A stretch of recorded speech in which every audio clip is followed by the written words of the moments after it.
Hey everyone, it's Jason. Welcome to some unboxing for the Final Girl board game. This is the solo horror miniature survival game, card survival game. Um, Definitely leave links for checking out some of the other videos. These are some of the additional accessories or add-on items that are not necessary to play the game, but they can go up. So we have some of the miniatures. Now I currently only have stuff from seasons 1 and 2. Season 3 at this time is still in the process of being finished with the Kickstarter. Um, so when that stuff all gets there, I'll do an extra video just for season 3 stuff as well. And this is only the stuff, again, this is stuff that's excluded from the ultimate boxes. So they have big giant ultimate boxes. You can, if you don't want to purchase each set separately, that have some extra bonus content in there. Like upgraded stuff and things like that, and things to hold this stuff, because then it also goes into the big giant storage box. And I will do videos on those as well. I'll definitely link the descriptions for those in there. But this is additional stuff, the extra minis, some extra books. So we thought we'd take a look at that. The other things we're not including in here right now is the storage boxes for these. We'll look at when we look at the big storage box ultimate boxes. The second thing is the mystery boxes, which are these guys here. I'm going to do a separate video on them because they're mystery boxes. And that's 100% spoiler thing if you don't want to know what those are. They don't even reveal those during the campaign, so I don't want to ruin that for someone that's waiting. So do that in 100% separate video. And then the other additional stuff are the Terror From sets, the vignette expansions. I will do a separate video for these as well, because they're kind of like extra little expansion games. But yeah, so we'll hop into all of those. And again, season 3 comes out. There's a bunch more extra promotional content, and there's some stuff that I don't even have yet. But we'll take a look at this. So the first thing I want to look at, I only have the books for Series 1, which are the first 5 games, because as of the time Series 2 hadn't been made yet, they were part of the Season 3 campaign for ordering then. They didn't get out until that time. So again, when I get those, hopefully I'll get them all at the same time I get Season 3. Series 3, I'll do that. What these are their gruesome death books for each different location, or for each different game. So Happy Camp Trails, Carnival of Blood, Sacred Groves, the Maple Lane, and the Creek Manor. And what these are is, so while you're playing through them, these are just fun again additional. So what there's, once you determine a kill location from the 3 different season 1 combinations, so it's basically, if we skip down here, it says maybe sometimes there will be general kills that aren't specified to a specific card. Usually these will come from standard kill actions. When occurred, roll a dice and pick one. Historic cohesion. So, well, I'm not going to go through those. So basically what the idea of this is hold in your hand a book of gruesome deaths for Happy Camp Trails. Inside you'll find horrible and terrifying description of death at the hands of the Final Girl lineup of killers. Experience is totally optional, but finally spice up the glory as you play the game. So, what this basically is we have one for each of the killers. Hans, Poltergeist, Inky Yaba, Geppetto, Dr. Fright, and then the birds, which is the terror set, little vignette. And then what it does is as each one, so if I am playing at Hands, at Happy Camp Trail, I have general deaths. If I doesn't specify a specific card, I roll a dice, and I read one of these descriptions, and it explains a little story on maybe how we kill these people or whatever, and it's going to show a little thing on the bottom. The black one's the killer, the green one's the location, and then it's going to have if you draw a certain terror card. So for example, if he gets fire at one of the cards, or what's that noise, let's go see. It's going to explain a little story on how it does it. The event cards do the same thing. You'll see if an event happens, his terror cards specifically to him. And then it jumps in, so now it's the Poltergeist. So this is if I have the Poltergeist active. So each one is for the location. So if I'm at anywhere Happy Camp Trails, now if I want to play Poltergeist, which came with Creek Manor, it explains how all theirs work with theirs.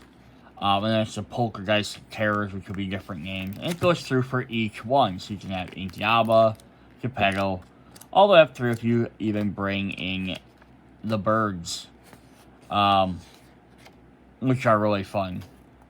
So yeah, it's a neat little idea. I'm just gonna read one here quick, or kind of look over one quick to kind of see what it says. Is there a shorter one? Not really. But just example, we have like general kill number 6 says, everybody knows about Han, Sharon said.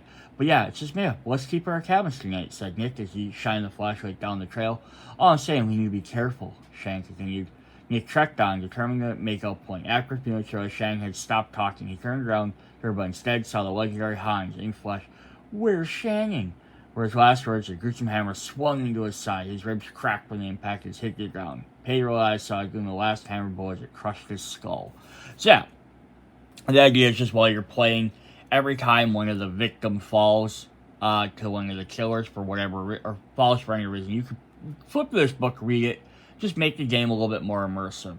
It also goes with the card things. I think it works really kind of neat. It's like I was even playing one where I drew a terror card, or I drew I think it was an event card. Terror card event, I don't remember which one it was. But it was, a camper wakes up, and they're like, they wake up, oh, what's going on, was the name of the card. And they happen to be in the cabins, as they spawned a person in the cabins, which is where Hans the Butcher was. And then later on my next turn, he draws a card that kills him. And I'm just like, that's funny. Like, it's funny in the irony of it, right? So it's like, he could have been anywhere else on the board, and this person could have just woke up in their cabin, but the fact he woke up to the killer being there, and it kind of added a little thematic element to the game. And this kind of just adds that as well. And then they have the same thing for each other one. So if you go to the carnival, it'll start with each different character and go all the way through. Then when Season 2 comes out, I imagine Season 2 is going to do the same for all the Season 2 killers at the Season 2 locations. I don't think they're going to write ones for, and then Season 3 I think has the same thing, but I don't think they're going to make ones so that you can take Seasons 2 and 3 and put them at Season 1 locations, and vice versa, because also now you're adding another 10 characters at 10 location, or 20 characters at 10 location, or 5 locations, and another 20 at 5. It's like, it'd be like 10 more novels. Yeah, it's a really cool little idea. Alright, then to kind of go with that is we have lore and scenario books. So again, if you want to just add a little bit more spice to your game, we have these cool lore and scenario books you can pick up. Yeah, so it's a cinematic world where horrors are both realistic and fantastical. The book is meant to not only give a glimpse into some of the history of its characters, but also play parts in the stories. The following page on backgrounds for each iconic killer of the game. Then if you wish, you can play the events of that killer's film franchise by basing off in a unique scenario. Each killer arc is different. Sometimes a specified girl will be featured, sometimes the scenario will occur in chronological order, and sometimes they'll be connected to the killers themselves or a thematic event. As such, it's recommended scenarios for any given killer be played in order. If possible, feel free to jump directly to scenarios at any time. Yes, it's just a way to like immerse yourself better. So we have like one for each of the first main ones, plus stuff for each file girl. So if we jump into like Hans the Butcher, we have more of a backstory, because you kind of get a little bit in the book from the game on some of the cards you learn and stuff, but it gives you more of a reason to be like, oh, you really want to know what he's doing or why he's doing what he's doing. Gives you a little bit of thing, and then again it shows here's a scenario. So using Hans at the Happy Camp Trails, which is where he starts off. A little backstory to what's happening in that particular movie, essentially. Which file girl you should use, what setup you should use, which 12 items you should use. Events, you have 2 specific events you're going to have. So it might only limit it to just those events. Terror cards, so you're only going to use these specific terror cards, which dark pile and which finale. No special rules. But yeah, there's kind of a neat little idea to like cut it down. It does say play the game normally, but use specific elements listed. For example, if it lists a specific terror cards, those other cards should be used to make the terror deck, but should still be shuffled randomly. So yeah, so some of these you might use less cards, might use only certain cards. Definitely a way to keep the game a little bit interesting. And then like if you flip to a second one, I'm not going to go through each one. Now it's like, after the events of Happy Camp Trails had taken months and nightmares, Goose is finally able to sleep through the night again. It's not like she went to, I think that's Creek Manor. Again, this one you're still going to use Lori as your final girl, but has different setup cards. And that's like the next one. Then you go to the Sacred Groves after a vacation. And they have some special rules on the bottom. Then this one is the Carnival. And then the last one, he goes to Nightmare Lane. It's just kind of like follows his story of her following her from location to location. But if we then go to the Poltergeist, it's going to work a little bit different. It also starts at the camp. And we're going to use Rico. And then it goes to the Groves. But now we're going to switch over to Alice for this one. Then this one we go to Asami. This one we're at Sheila. So a little bit different, like a character each time. So it's like this, the Poltergeist is haunting for each location. And then like, yeah, we kind of get each one. They don't always play the same location in the same order. But it's kind of a neat way to play through each one in different areas. Like, what are they doing? Just different steps instead of just always playing random. And then same thing, Terror from Above, which is the birds. That will vignette explains that. And then we have, this is also fun as well, we have more information on each character. So if you want to know who your character is, your final girl a little bit more. Plus tips on playing each one. Plus it shows off their miniature, which I think is really neat.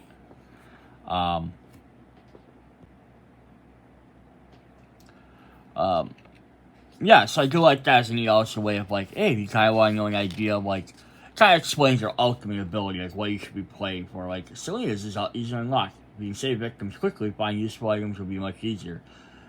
Start getting search cards and keep them in your hand until you've unlocked the ability, but be careful not to lose sight of what you need to win. Yeah, so very, very kind of cool, just a little bit more information on the characters. Again, are any of these needed to play the game? Absolutely not. They're not needed in any way, just like the gruesome books. They're just added. This adds more gameplay, where the other one just adds kind of more of a thematic element. Because then this can give you different ways to play the game. And then book 2 will have all the stuff from part 2, the 5 different sets, plus killers, plus the terror, and then all the different final girls. And then eventually set 3 will come out with even more. But yes, it's also like, again, you can pick a killer, you can pick a location and just set them up, or you can play some of these scenarios, which after you played each one, or you really like one, it gives you a little bit of a different setup on how to do some of that stuff. Just, yeah, like, so we look at this one, Something in the Woods, Final Girl Red, Picnic, Setup, harmless ones, but this is, the organism is running through the woods. So just, yeah, if you're not sure, like, ooh, how should I mix these, what should I do, gives you some different options. So, yeah, those are really cool as well. Awesome. Then this one is actually a gameplay element. I'm going to grab my stuff here. You can take a look at this. We have a promo card from Season 1. So this is one of the promo cards that's not included in, like, another set. But we have Paula. So we do have a new final girl. Check out her front side here. So Paula has 5 health. She can rescue 5 victims, which either take any top item card, reduce horror, up your time by 2, recover a health point, or move up to 2 spaces. So, pretty interesting. And if we flip over, her special ability is, things are getting dicey. Anytime you would roll 1 die, roll 2 instead. If a single number result is needed, you choose which die to use. So yeah, this could help you when you're getting towards the end. You always get a roll 2 no matter what, and then you can always choose 1 die if you need to. For each additional victim save, receive +2 time. So cool. It's an extra promo character. And then with this is also only Season 3 if you have like the full Kickstarter and all the extra bonus stuff or additional add-ons. You could have purchased that way. She will have a miniature and like her signature weapon and stuff, I think were all unlocked during that campaign. Because they started doing that for the other promo characters. So that's kind of cool though if you want to use those as well. But again, that stuff's all optional. But extra characters are always nice. Then we have the miniatures. These guys are tiny. So we did see, if you watched some of my other videos, I did have some for the North Pole expansion. But yeah, we're gonna get one for each one of these. I don't know if my stand thing will even hold them. It kind of will. Not really, though, because they're really tiny. So we'll just kind of have to hold all these up. What I do like about these is on the bottom, it does tell you who they are. So that's very helpful for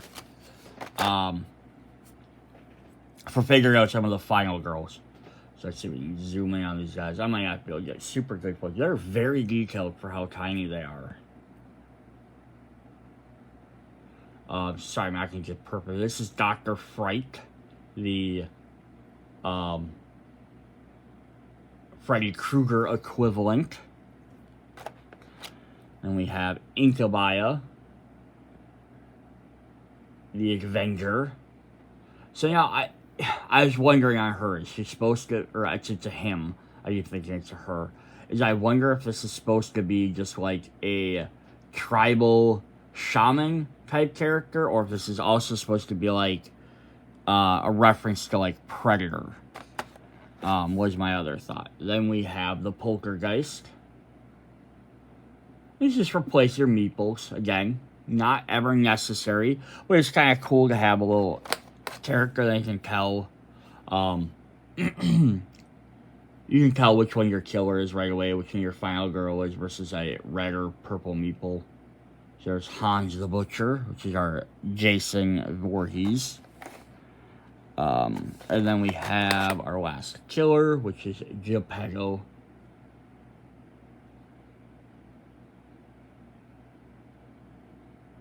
Which Geppetto then also comes with, and I'm not going to pull all three of them, but it comes with little tiny puppets. We lost our zoom. We lost our zoom on this. Yeah, you're going to zoom in on me, are you? There we go. And all three puppets are the exact same. And then, like, as a height comparison, they kind of have them on his base as well. They're little tiny guys. And then we get all of our killers. So they'll be named on the bottom. So we have Barbara. And I'm just going to set the killers back over here. And they are, like, height-wise, they make sense. Like, girl versus a guy. Like, they're not any extra taller or shorter. I'm have to just move these guys off. They might not catch because the camera might be trying to catch things in the back sometimes.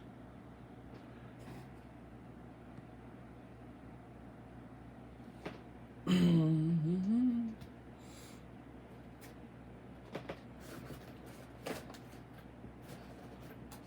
think it might be. Come on. Alright, I'm going to pause this for a second. Alright, so there's Barbara. I don't remember which set each one of these comes from off the top of my head, so we're just going to go through. There's Charlie. We'll just take a quick look at each one. And I love the thing I do like about their miniatures, though, is they come with their final weapon, or their signature weapons, which is kind of neat. She's got her cross, but yeah, and they're all so different. There's Sheila.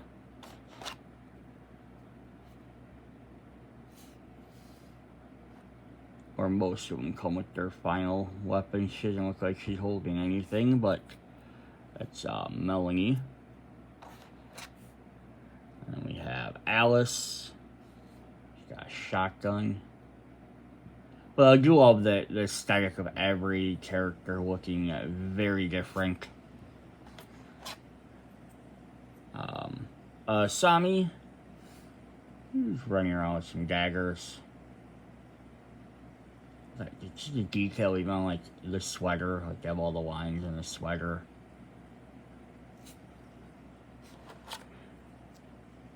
We have Nancy. Dual machetes.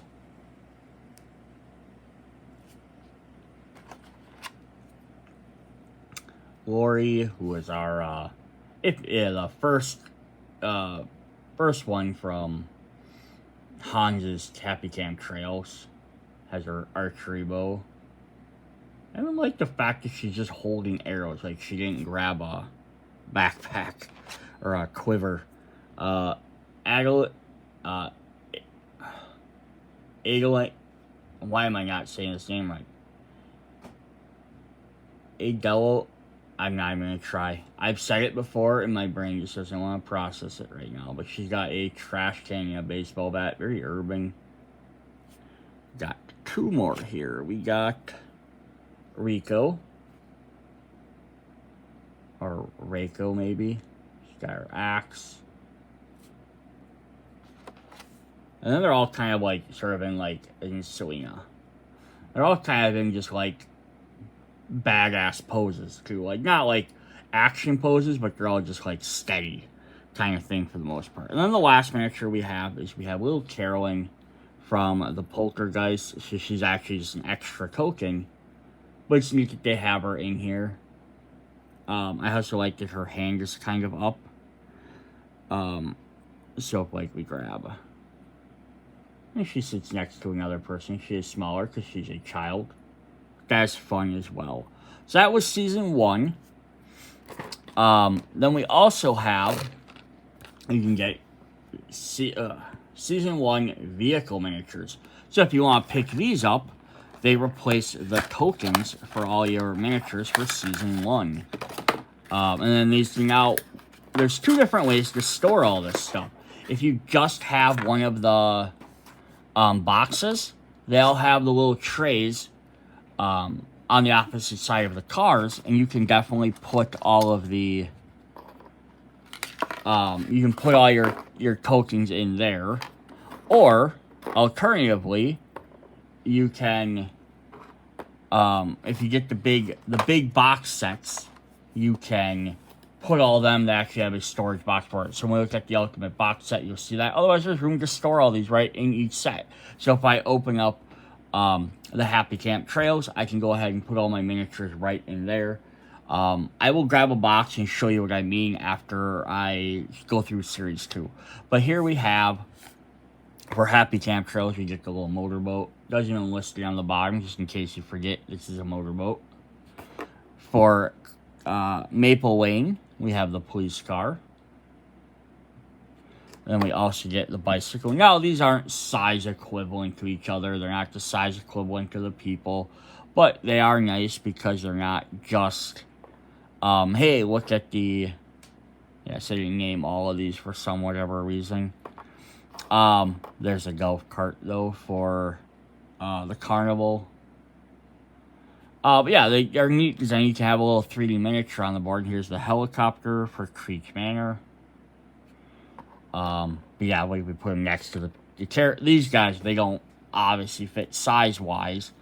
But then we don't want a huge token on the board. It's the size of a boat that can hold 2 characters because it would take up way too much room. But they do work really nice for, I can grab a token or I can see right where my boat is or whatever. So that's pretty cool there. Alright, I'm going to grab Season 2 here quick. Alright, before I jump to Part 2, I just kind of want to show what I was talking about that. So, like, if I grab the Hans one here, the Hans, we have these 2 extra little trays here. So you can just go ahead and you can drop your 2 miniatures in there.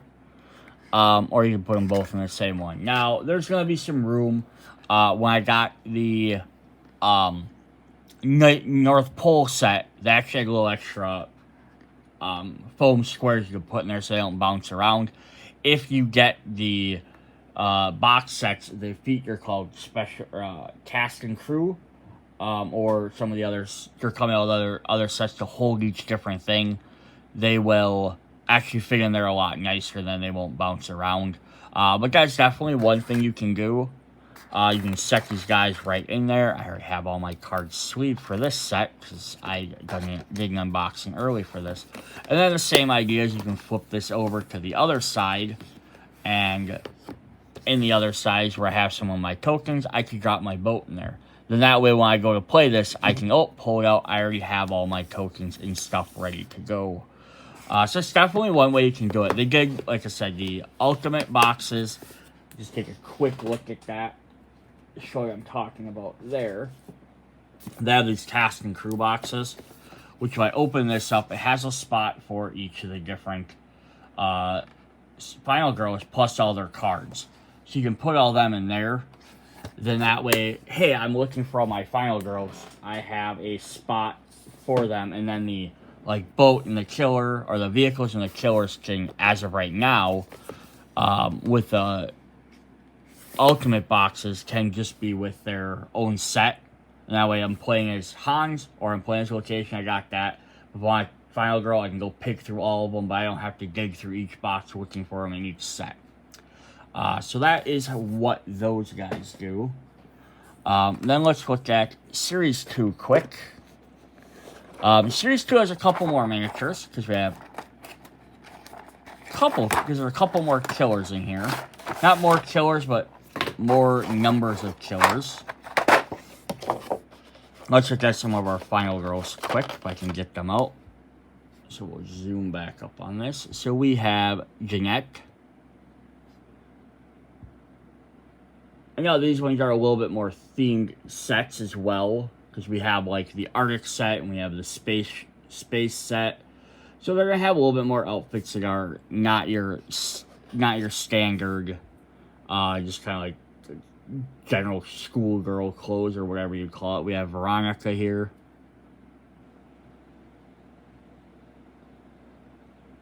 She's kind of in like scrubs. Ginny.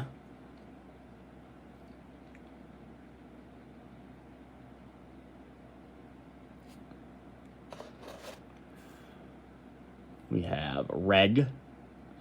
Red Riding Hood, of course. She's wearing a red hoodie. I do like that they made her like that instead of giving her the big full like cloak and everything. Like they could have went full on fantasy with it. With that, and I'm glad they didn't, because it makes it a little bit more easier to adapt her somewhere else. We have Kate.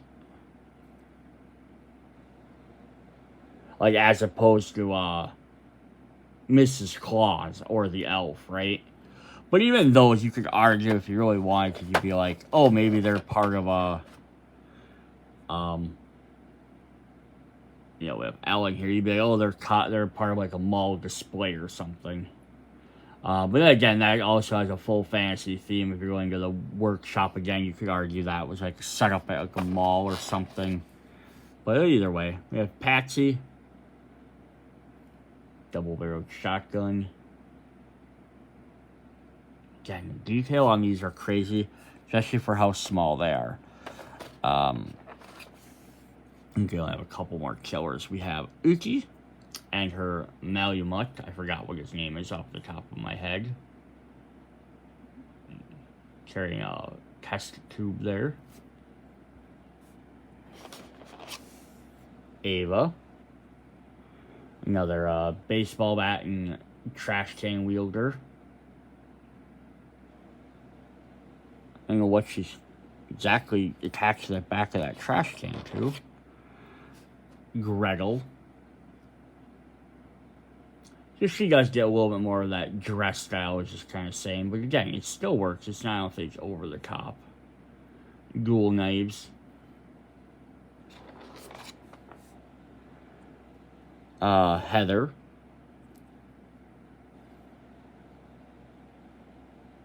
And I think that was the last of our final girls, right? 1, 2, 3, 4, 5. Yeah. Last final girl. She's got like a bone saw. Then we'll look at our we'll look at our killers. These guys are pretty interesting. So for some of the different ones. So we have the Evil Morph. We have the Hatchling. Starts off as a little hatchling. And then he grows into the youngling.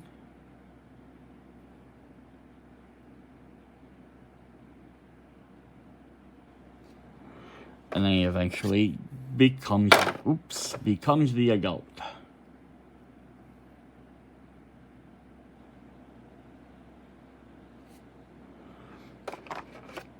We have the Big Bad Wolf, which is just listed as a werewolf. That's kind of with his arrow sticking out of him.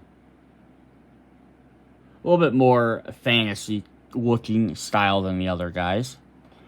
Then we get the organism. We have the fast one, the little crawler.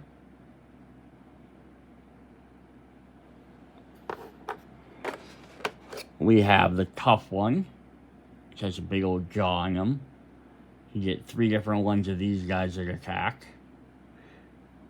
And they're random, kind of like, or guy might change into them. And then we have the strong one. So yeah, the evil morph changes up into a different one and grows. These guys appear, or they mutate from your victims or various victims. We have the Ratchet Lady. They also have alternate ones for miniatures for these guys they're making. Alt minis for Series 1 and 2. I'm assuming they'll do one for 3 at some point. Which are just alternate poses. They're more action poses for each of the guys. So again, it's kind of an alternate. So these are the intruders. Now it's neat as they have names on them. So we have Zeke, because I didn't know they had names until we actually looked at this. But these are the guys that raid your house, and we have 3 of those. We have Trish. She's got a big tribal mask and like a little hammer.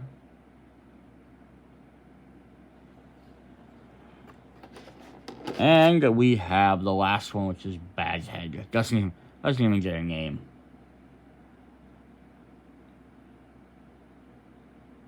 Alright, so those were all of the Series 2 miniatures for the survivors and killers. Then we have vehicles for them as well.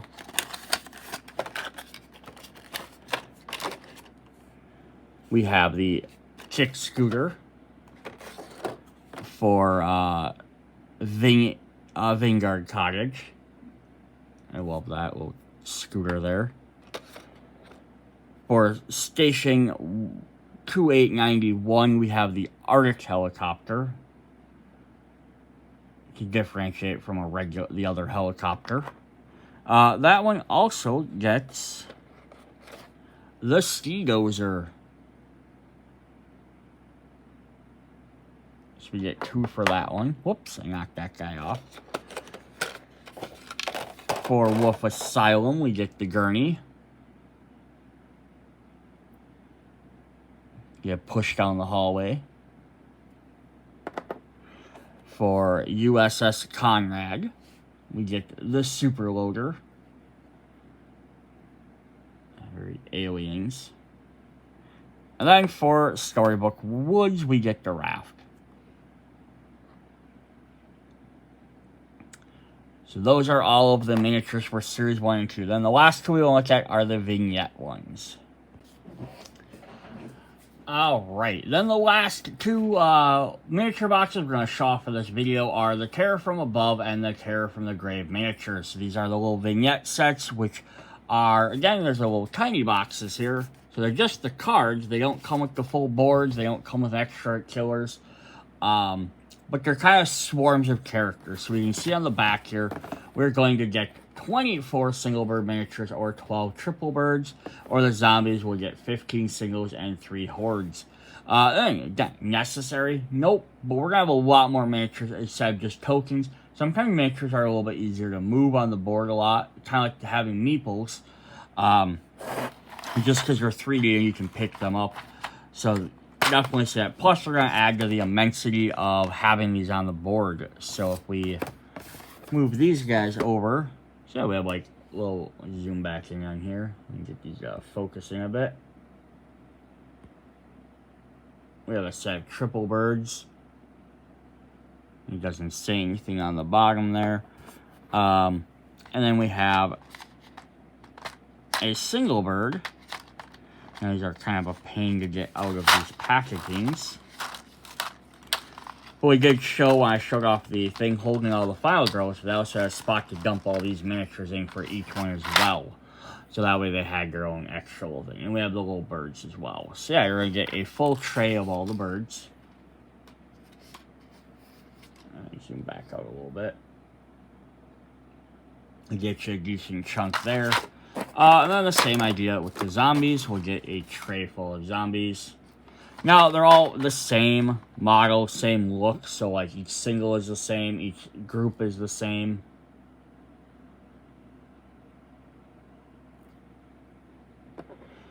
So, yeah, you're not getting a ton of different alternates. But that's really cool. And like, why would you really want these? I just, you know, kind of just to show that off as a quick thing.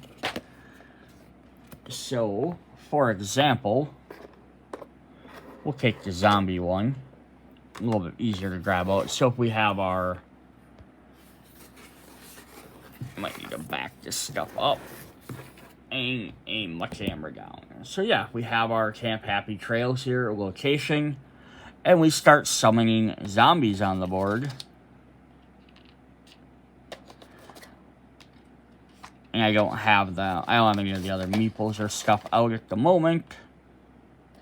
I already put all the girls and stuff away. But yeah, we could have all of these zombies on the board, which again, gonna look really neat and really cool on the board. They're not gonna take up any more. Probably actually take up less room on the board than the actual tokens. The bigger guys might be the size of tokens. We can kind of see where they're gonna kind of occupy your board more. Now, the only downside I can see to these is when you're playing with the other miniatures. So if you can always buy these separate, but if you're playing these with the killer and the final girl miniature, is that now you have, instead of having a bunch of colored meeples on the board, so you can easily tell like what's what, or tokens on the board, so you can see which is which, is now you just have a bunch of gray blobs. So if you can paint them, awesome. If you can't paint them, because you always paint the bases like black for zombies, like maybe like purple for the final girls, or whatever, just so you can still tell them apart really quick. Red for the killer. That'd be kind of a neat way, just as a quick identifier. But yeah, otherwise, yeah, this is really neat idea. And the same idea would be at the birds. But I think the birds, the idea is you're eventually going to get X number of certain birds in each location. So then they kind of like pile up 3 at a time. But yeah, definitely a neat idea. So that's what we have for the final girl stuff. Some of the additional accessories that you don't need. Again, the only gameplay new thing I showed off was, like, actual full gameplay, was Paula the promo card. Again, in the war scenario, which would be kind of second, because you just give you alternative ways to set up the game. But in getting those, you need to have almost you have to have every expansion for, like, one series to be able to play those in that proper way. Yeah, come back, check out the rest of the videos. See you guys later. Bye.